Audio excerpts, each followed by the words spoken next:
Assalamualaikum warahmatullahi wabarakatuh.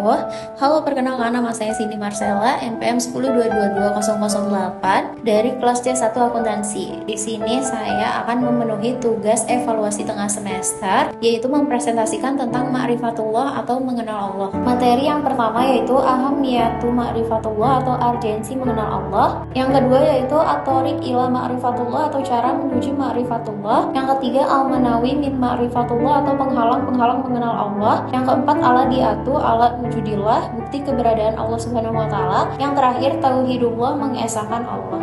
Materi yang pertama yaitu ahamiyatu ma'rifatullah atau urgensi mengenal Allah. Rumus utama tafakur yang pertama akal tanpa bimbingan Al-Quran atau tertipu, dan yang kedua Al-Quran tanpa akal atau lumpuh. Tanda orang berakal terdapat dalam Quran Surat Al-Imran ayat 190. Allah berfirman dalam Quran Surat Al-Jasiyah yang artinya, maka bagi Allah lah segala puji, Tuhan langit dan bumi, Tuhan semesta alam. Pemahaman dan pengetahuan kita tentang Allah Ta'ala harus didukung kuatut dalil atau dalil-dalil yang kuat. Yang pertama dalil nakli atau nas yang tertulis dalam kitab. Yang kedua dalil akli, akal atau logika. Yang ketiga dalil fitri, fitrah, naluri atau sunnatullah. Ma'rifatullah artinya mengetahui, mengenal dan mempelajari tentang Allah Ta'ala akan menumbuhkan asimar atau buah atau hasil atau pengaruh di dalam jiwa yang menimbulkan meningkatnya iman dan takwa. Yang pertama ada al-hurriyah atau kemerdekaan. Yang kedua atumaninah yang artinya ketenangan. Yang ketiga al-barakat yang artinya keberkahan. Yang keempat al-hayatut thayyibah yang artinya kehidupan yang baik. Yang kelima dukhulul jannah artinya dimasukkan ke dalam surga. Dan yang keenam mardatillah artinya keridhaan Allah Ta'ala. Materi yang kedua yaitu at-thoriq ila ma'rifatullah atau cara menuju ma'rifatullah. Ma'rifat berasal dari kata arafa, yurifu, irfan, memiliki arti mengetahui atau mengenal. Dalam Islam, ma'rifat adalah ilmu tasawuf untuk memahami lebih dekat tentang Tuhannya. Jalan menuju pengenalan terhadap Allah Subhanahu wa taala melalui ayat-ayat. Yang pertama, ayat-ayat qauliyah atau firman Allah yaitu Al-Qur'an. Yang kedua, ayat-ayat kauniyat yaitu alam semesta. Yang ketiga, mukjizat, sekarang tidak ada lagi. Orang-orang kafir juga melihat ayat-ayat di alam semesta dan Al-Quran pun sudah terbesar di seluruh dunia. Tapi kenapa mereka tetap kafir? Jawabannya yaitu salah jalan. Mereka mengambil jalan selain Islam. Prasangka zon dan hawa nafsu berakibat kafir, artinya mereka itu orang-orang yang telah kafir terhadap ayat-ayat Tuhan mereka dan kufur terhadap penjumpaan dengan Dia. Maka hapuslah amalan-amalan mereka, dan kami tidak mengadakan suatu penilaian bagi amalan mereka pada hari kiamat. Quran Surat Al-Kahfi ayat 105. Artinya, adapun orang-orang yang kafir dan mendustakan ayat-ayat kami, mereka itu penghuni neraka, mereka kekal di dalamnya. Quran Surat Al-Baqarah ayat 39. Materi selanjutnya yaitu al-manawi min ma'rifatullah, penghalang-penghalang mengenal Allah. Yang pertama, maradus syahwat. Yang pertama ada al-fisku, kefasikan. Yang kedua al-kibru, kesombongan. Yang ketiga az-zulmu, kezoliman. Yang keempat al-kizbu, kedustaan.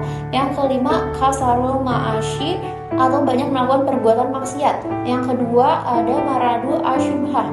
Yang pertama ada al-jahlu, artinya kejahilan atau kebodohan. Yang kedua al-irtiyab, keraguan-keraguan. Yang ketiga al-inhiraf, penyimpangan. Yang keempat ada al-ghaflah atau kelalaian. Materi selanjutnya yaitu al-adiyatu ala wujudillah atau bukti keberadaan Allah Subhanahu wa taala.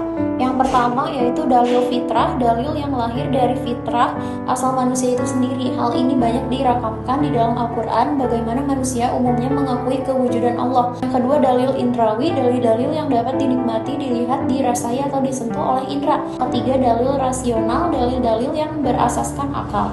Yang keempat dalil nash, dalil-dalil yang berdasarkan kepada nas-nas. Yang kelima dalil sejarah, dalil-dalil kekuasaan dan keagungan Allah yang diambil dari peristiwa-peristiwa yang telah berlaku dari atas muka bumi. Yang keenam mengenal keagungan Allah, berfungsi menguatkan kita betapa keagungan Allah Subhanahu wa taala begitu luar biasa dan menundukkan kita sendiri di hadapan keagungan ini. Yang ketujuh mengesahkan Allah, mengajarkan bahwa zat yang kita agungkan itu adalah zat yang telah menciptakannya, memberinya rezeki, memeliharanya dan menciptakannya. Materi selanjutnya yaitu tauhidullah, mengesahkan Allah, menjadikan sesuatu satu saja. Mentauhidkan Allah secara umum berarti mengesahkan Allah dalam zat, mentauhidkannya sebagai satu-satunya zat yang berhak dan layak disembah, tiada sesembahan yang benar selain Dia, sehingga tidak boleh menyekutukannya dengan sesuatu apapun dalam ibadah.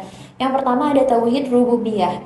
Yang pertama ada Holikon, keesaan Allah sebagai pencipta. Yang kedua Rozikon, keesaan Allah sebagai pemberi rezeki. Yang ketiga Malikon, atau keesaan Allah sebagai pemilik alam semesta. Yang kedua ada Tauhid Mulkiyatullah, mengesahkan Allah Subhanahu wa Ta'ala sebagai satu-satunya pelindung atau pemimpin, satu-satunya pembuat hukum dan pemerintah. Walian atau pelindung dan pemimpin.